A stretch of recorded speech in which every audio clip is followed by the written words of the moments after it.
Assalamualaikum warahmatullahi wabarakatuh. Waalaikumsalam warahmatullahi wabarakatuh. Alhamdulillah, hari ini kita masih diberikan kesempatan untuk dapat bertemu dalam via Zoom ya, untuk mata kuliah Matematika Komputasi Lanjut untuk pertemuan yang pertama. Nah, sebelum kita mulai perkuliahan kita pada kesempatan kali ini, mari kita mulai dengan berdoa dulu sesuai dengan agama dan kepercayaan masing-masing. Berdoa, saya persilahkan.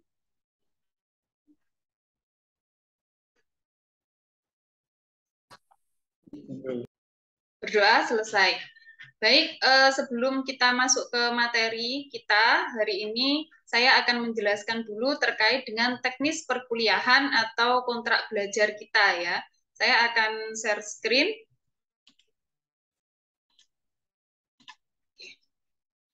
Oke, di situ apakah sudah bisa terlihat untuk kontrak belajarnya? Sudah terlihat ya? Sudah. Baik. Nanti untuk kontrak belajar ini akan saya berikan pada ketua kelas. Jadi nanti mohon untuk ketua kelas di-share ke semua teman-temannya ya. Saya akan menjelaskan terkait dengan teknis penilaian pada mata kuliah ini nanti. Nah, untuk mata kuliah Matematika Komputasi Lanjut ini nanti akan berlangsung selama 16 pertemuan ya. 14 pertemuan adalah teori, 1 pertemuan untuk UTS, dan 1 pertemuan untuk UAS. Nah, untuk persentase penilaian untuk setiap aspeknya, itu nanti akan saya ambilkan dari tugas atau kuis, itu dengan bobot 20%. Selanjutnya untuk UTS, nanti bobotnya 25%. Untuk keaktifan di dalam kelas, jadi keaktifan ini adalah ketika kita melakukan diskusi pembelajaran ya, itu 15%, ada presensi atau kehadiran 10%, serta untuk UAS-nya 30%. Jadi itu nanti adalah penilaian untuk mata kuliah ini saya ambilkan dari 5 aspek itu. Dengan nanti untuk bobot penilaiannya dari kelima aspek itu di rata-rata sehingga akan dikonversi ke A, B, C, D ataupun E. Ya, itu untuk teknis perkuliahan dari Matkom lanjut ini. Nah, untuk penjelasan dari setiap pertemuan itu nanti Anda dapat membacanya pada kontrak belajar yang sudah saya tuliskan di sini. Ya, bisa dicermati sendiri. Baik, untuk teknis perkuliahan, mungkin ada pertanyaan sebelum saya masuk ke materi. Apakah sudah jelas?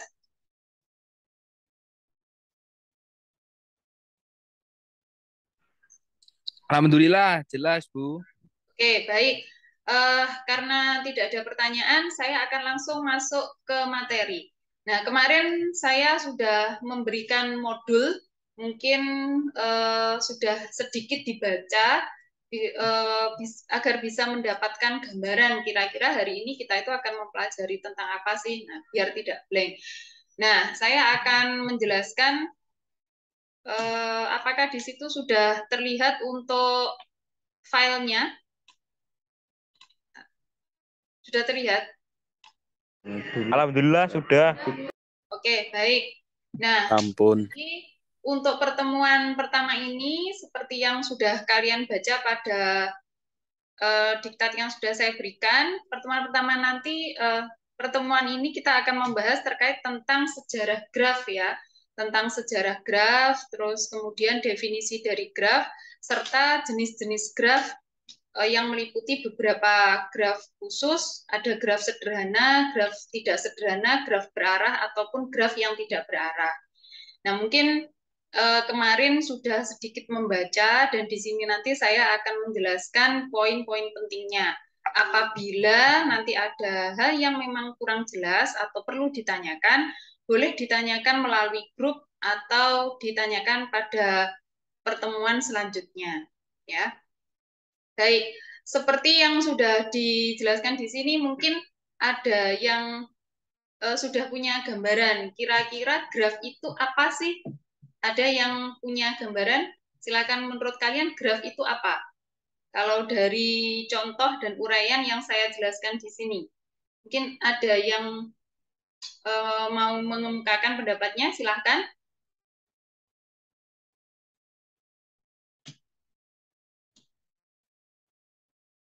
Ada gambaran? Silakan. Andi, menurut kamu graf itu apa? Masih bingung? Masih bingung, Bu. Bisa diulang kembali. Oke, baik. Jadi graf di sini nanti yang akan kita pelajari itu bukan berupa grafik ya, bukan grafik yang pada umumnya kalian lihat seperti ada grafik lingkaran atau grafik batang, itu tidak seperti itu. Tetapi pada teori graf, graf yang dimaksudkan di sini itu adalah suatu representasi, ya, suatu representasi dari objek diskrit. Nah, di mana representasi itu menggambarkan hubungan antar objek. Nah, contoh pada graf yang saya contohkan pada gambar 1.1, ini adalah graf yang menggambarkan jaringan jalan raya di satu provinsi. Di sini adalah Provinsi Jawa Tengah. Ya, jadi graf ini menggambarkan bagaimana setiap kota pada provinsi ini itu saling terhubung dengan suatu jalan raya. Nah, jadi kalau misalkan seperti di sini ada misalkan di Purwokerto, di sini kok tidak terhubung dengan Pemalang. Nah, tidak terhubung langsung dengan Pemalang, berarti antara Purwokerto dengan Pemalang itu memang belum ada jalan raya yang menghubungkan secara langsung. Tetapi dari Purwokerto ke Pemalang itu bisa ditempuh melalui Purbalingga dulu, baru ke Pemalang. Nah, ini adalah salah satu contoh dari graf yang akan kita pelajari. Nah, sekarang apa sih sejarahnya dari teori graf itu? Kenapa kok muncul teori graf? Nah, teori graf itu diawali dari suatu peristiwa ya yang terjadi pada kota Koningsberg. Ya, jadi pada kota Koningsberg itu ada satu wilayah seperti ini ya. Ini adalah 4 wilayah yang dibatasi oleh sungai, ya, yang dibatasi oleh sungai, dan di sungai tersebut itu terdapat 7 jembatan. Jadi 4 wilayah itu dipisahkan atau dibatasi oleh sungai, di mana sungai itu ada 7 jembatan. Nah, sekarang pertanyaannya, apakah bisa kita berangkat dari tempat yang sama, kemudian pulang lagi ke tempat yang sama, dengan melewati semua jembatan itu tepat 1 kali. Jadi misalkan saya berangkat dari wilayah yang ini ya, wilayah di sini. Nah, bisakah saya berangkat dari sini, melewati semua jembatan ini tepat 1 kali, kemudian saya kembali lagi ke tempat pemberangkatan ini. Nah, kira-kira bisa nggak menurut kalian? Tidak. Oke, ada yang menjawab tidak. Adakah kira-kira yang berpendapat bahwa itu bisa dilakukan? Semuanya setuju dengan pendapat tidak bisa dilalui?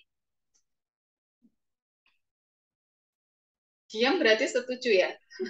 Oke, baik. Setuju. Ya, Ya. setuju, Bu. Alhamdulillah. Ini memang kalau misalkan kita berangkat dari satu tempat yang sama ini, misalkan di sini, terus kita melewati semua jembatan ini tepat 1 kali, kemudian kembali lagi ke tempat asal, itu memang tidak bisa dilakukan jika setiap jembatan itu tepat dilewati 1 kali. Tapi kalau jembatan ini ada beberapa jembatan yang boleh dilewati lebih dari 1 kali, mungkin bisa. Nah, tetapi tadi kan syaratnya setiap jembatan hanya boleh dilewati 1 kali. Apakah itu mungkin? Nah, memang jawabnya adalah tidak mungkin. Nah, untuk menjelaskan ketidakmungkinan itu, maka seorang matematikawan bernama Euler, ya, dia merepresentasikan hubungan antar wilayah ini dengan jembatan-jembatan yang menghubungkan wilayah ini dengan suatu graf. Nah, ini seperti gambar B. Gambar B ini adalah bentuk dari representasi kondisi ini ya. Jadi huruf A, B, C, D itu adalah satu titik atau satu simpul yang digunakan untuk merepresentasikan tempatnya, kotanya. Nah, untuk jembatannya, jembatan yang menghubungkan antar tempatnya ini digambarkan dengan satu garis atau kalau dalam teori graf disebut sebagai edge ya, digambar. Jadi kalau misalkan kota D ini dengan C ada jembatan yang menghubungkan, berarti dihubungkan. Terus C ke A ada jembatan yang menghubungkan, terus dihubungkan. Seperti itu. Nah, dari sini, dari representasi graf ini kita sudah bisa melihat, dari misalkan kita berangkat dari titik D, maka kita akan bisa kembali ke titik D, tetapi setiap sisi atau setiap jembatan ini nanti tidak bisa dilewati tepat satu kali. Ada satu jembatan yang dilewatinya itu lebih dari satu kali. Nah, itu adalah awal mula munculnya satu teori graf ya. Seperti itu sejarahnya. Nah, sekarang dari sini maka kita mendefinisikan apa sih yang dimaksud dengan graf itu. Nah, graf itu merupakan pasangan dari himpunan vertex dan edge yang ditulis dengan notasi G seperti ini. Nah, di mana V besar yang saya simbolkan di sini ini adalah himpunan tidak kosong. Himpunan tidak kosong dari simpul. Jadi tadi graf itu adalah pasangan dari himpunan V dan E. Apa sih VE itu? V itu adalah himpunan dari simpul, himpunan tidak kosong dari simpul atau titik atau vertex. Nah, sementara kalau E itu adalah himpunan dari sisi-sisinya atau edge, disebut edge ya, yang menghubungkan simpul itu. Ya, jadi simpulnya itu terhubung oleh satu sisi tertentu. Nah, jadi di sini kita bisa memahami definisi dari ini, kita dapat tarik kesimpulan bahwa satu graf itu hanya memiliki dua komponen, yaitu simpul dan garis atau edge atau sisi. Nah, komponennya hanya itu saja. Nah, sekarang pertanyaan saya, dari definisi ini, boleh nggak suatu graf itu tidak ada simpulnya? Boleh atau tidak? Tidak boleh. Tidak boleh. Tidak boleh. Tidak boleh. Sekarang, boleh Allah nggak tidak kalau boleh. dari satu graf itu tidak ada sisinya? Tidak. Tadi pertanyaannya, boleh nggak kalau suatu graf itu tidak ada simpulnya? Tidak boleh. Sekarang pertanyaannya, boleh nggak kalau suatu itu tidak ada sisinya atau tidak ada edge-nya? Boleh atau tidak? Tidak. Oke, sama-sama tidak ya. Nah, sekarang kita cermati dari definisinya. Di definisinya, V himpunan tidak kosong. Nah, V tadi apa? Himpunan simpul. Tidak kosong, artinya simpulnya itu pasti ada, harus ada. Karena di sini adalah tidak kosong. Nah, sementara kalau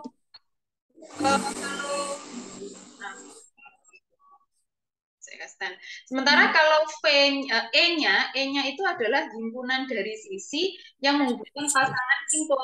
Dan di sini tidak ada keterangan bahwa E-nya itu merupakan himpunan tidak kosong. Artinya E itu boleh kosong, ya kan? Karena tidak ada keterangan, tidak ada syarat bahwa dia adalah himpunan yang tidak kosong. Artinya apa? Satu graf itu dia pasti memuat satu simpul, minimal satu. Tetapi dia boleh tidak ada sisinya, itu boleh. Ya, jadi dari definisi itu kita menyimpulkan bahwa untuk graf itu pasti ada simpulnya. Tapi kalau dia tidak memiliki sisi bagaimana? Boleh, tidak masalah. Nah, nanti kalau misalkan Bu, boleh nggak satu graf itu hanya satu titik saja? Boleh. Nah, itu nanti dikatakan sebagai graf trivial, graf yang hanya terdiri dari satu titik. Nah, itu dari definisi. Nah, oke, sekarang kita akan lanjutkan untuk jenis graf. Nah, di sini pada diktat saya sudah mencontohkan ya beberapa jenis graf yang mungkin kalian bisa mengamati perbedaan antara graf A, graf B, dan graf C. Kan sudah jelas terlihat ada perbedaannya ya. Misalkan untuk ini ada satu titik yang terhubung oleh dua sisi. Loh, ini di sini ada loopnya atau gelangnya, yaitu dia menghubungkan satu titik dengan dirinya sendiri. Nah, kalau yang A ini setiap simpul itu hanya terhubung oleh satu sisi, jadi tidak ada sisi ganda atau tidak ada parallel edge istilahnya. Nah, kalau misalkan dari bentuk ini, oh yang A ini adalah graf sederhana, yang B ini graf ganda, yang C ini graf semu. Nah, kira-kira dari gambar ini, apa sih yang bisa kalian amati? Apa sih ciri dari graf sederhana itu? Bagaimana sih ciri dari graf ganda? Dan bagaimana ciri dari graf semu? Nah, nanti kalian bisa membedakan bentuk dari graf tersebut ya dengan melihat bagaimana keberadaan dari parallel edge-nya atau graf gandanya, bagaimana keberadaan dari loop-nya, dia ada atau tidak. Nah, seperti itu. Itu nanti untuk membedakan graf sederhana, graf ganda, dan graf semu. Nah, di sini juga saya sudah menuliskan juga, tadi yang sudah saya jelaskan, ada yang namanya multiple edge atau parallel edge. Nah, ada yang namanya gelang atau loop. Nah, kemarin sudah dibaca toh. Nah, nanti kalian harus bisa membedakan antara graf sederhana, graf ganda, serta graf semu ini dengan menuliskan pada tabel untuk mempermudah kalian belajar. Jadi nanti saya minta tolong pada tabel ini ya, pada tabel ini nanti tolong diisikan. Nah, ini untuk memudahkan kalian memahami apa sih yang dimaksud sebagai graf sederhana, bagaimana sisinya, apakah ada arahnya atau tidak, apakah sisi gandanya ada atau tidak, apakah loopnya ada atau tidak, itu dituliskan di sini, nanti dilengkapi ya, sehingga mempermudah kalian untuk mengingat ciri dari setiap graf tersebut. Ya, ini untuk tugas nanti ya. Nah, saya lanjutkan dulu. Sebenarnya untuk pengertian dari graf ini saya pun juga sudah menuliskan di sini. Jadi nanti kalian bisa merangkum secara mandiri ciri-ciri dari setiap graf tersebut. Graf sederhana itu seperti apa, graf tidak sederhana itu seperti apa. Terus kemudian di sini juga ada graf berarah dan graf yang tidak berarah. Nah, di sini untuk graf berarah contohnya seperti ini ya. Nah, seperti graf yang saya contohkan pada gambar 1.3 ini adalah contoh-contoh dari graf yang tidak berarah.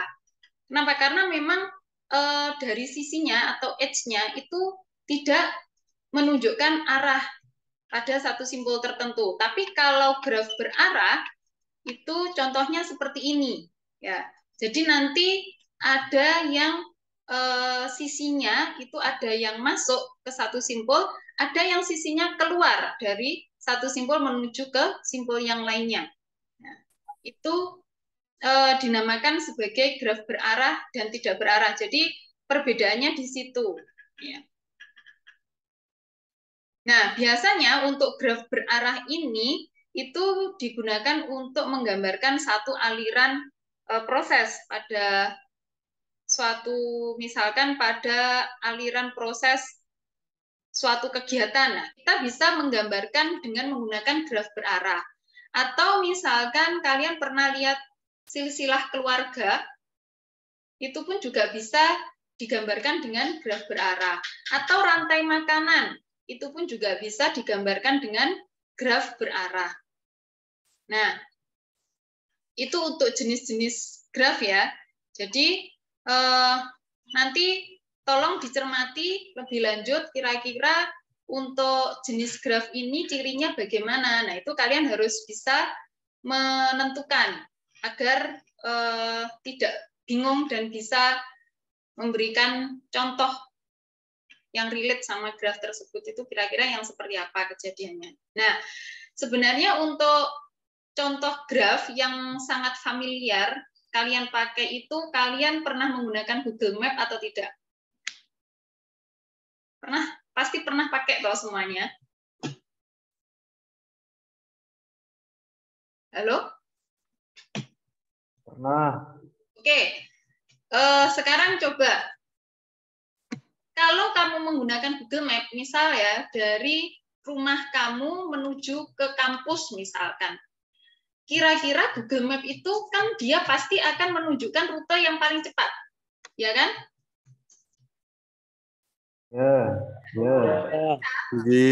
Apa maksudnya apa aspek yang digunakan untuk mempertimbangkan rute tercepat itu? Kira-kira apa? Yaitu jarak antar wilayah, ya kan? Jarak antar tempatnya. Nah, oke. Nah, itu yang akan jadi Google Map itu akan menunjukkan jarak paling pendek itu dengan mempertimbangkan kilometer atau jarak antar wilayahnya. Nah, itu juga merupakan salah satu terapan dari graf ya, khususnya graf berbobot ya namanya. Nah, nanti pada pertemuan selanjutnya kita akan membahas terkait dengan apa saja sih kira-kira penerapan graf di berbagai bidang itu. Nah, jadi dia itu bisa kita temui pada bidang apa saja atau contoh dalam kehidupan sehari-hari itu apa. Nah, itu nanti kita akan bahas pada pertemuan selanjutnya. Nah, untuk kali ini, pertemuan hari ini, ya, saya menugaskan kalian untuk merangkum terkait dengan sejarah graf ini serta definisi graf, tetapi menggunakan kalimat kalian sendiri. Jadi tuliskan dengan menggunakan kalimat sendiri, tidak plek atau tidak persis dengan yang ada di diktat ini. Dan juga kalian tuliskan pula ciri-ciri dari setiap jenis graf ini. Nanti kalian bisa menggunakan bantuan dari tabel yang sudah saya sertakan di bawah ini. Ya, ini untuk membantu. Nah, nanti tolong tugasnya itu ditulis dalam boleh diketik dan nanti di PDF-kan dan bisa dikirim melalui WhatsApp group, di dalam WhatsApp group. Dan untuk latihan soal ini nanti kalau bisa juga ikut dikerjakan sehingga nanti pada pertemuan selanjutnya kita tinggal membahasnya. Ya. Oke. Mungkin untuk pertemuan hari ini cukup sampai di sini dulu ya. Silakan nanti jika ada pertanyaan boleh ditanyakan di grup atau ditanyakan pada pertemuan selanjutnya. Nah, sebelum kita akhiri perkuliahan pada hari ini, silakan mari kita berdoa sesuai dengan agama dan kepercayaan masing-masing. Semoga apa yang kita pelajari ini bisa memberikan manfaat yang barokah untuk kita semua. Berdoa, saya persilahkan. Amin. Oke, berdoa selesai. Oke, saya share dulu. Baik, sebelum saya akhiri, saya akan foto dulu ya untuk bukti pembelajaran. Silahkan kalian nyalakan untuk videonya. Nah, nanti untuk presensi kehadiran kali ini, silahkan kalian mengirimkan bukti kehadiran pada Zoom.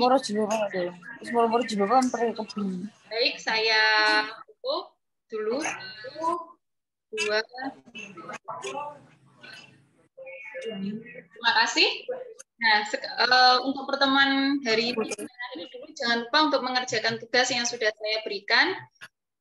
Kurang lebih. Baik, Bu. Assalamualaikum warahmatullahi wabarakatuh. Waalaikumsalam warahmatullahi Waalaikumsalam warahmatullahi wabarakatuh.